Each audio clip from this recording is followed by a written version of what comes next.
روایت صحیح و سند در کافی شریف امام صادق علیه السلام: ما لکم تسوءون رسول الله صلی الله علیه و آله و سلم.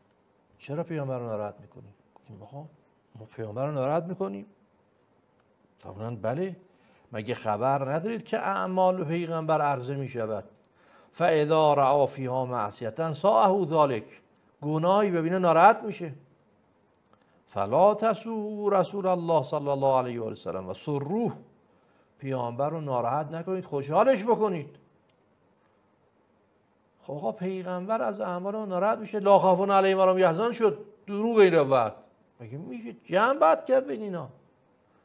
اون روایت عام نیست، مطلق نیستش، اینا مخصصشه.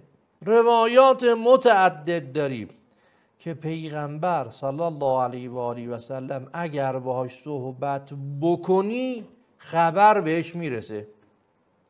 یسمعک من قریب و یبلغ عنک اذا کنت نائیا، نزدیک باشی میشنوه، کنار قبل باشی، دور هم باشی بهش فرشته ای میرسونه. متعدد روایت داریم.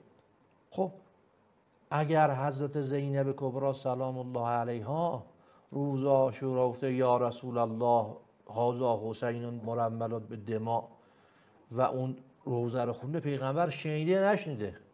بهش خبر رسیده نرسیده؟ آیا وقتی بشنوه ناراحت میشه یا خوشحال میشه؟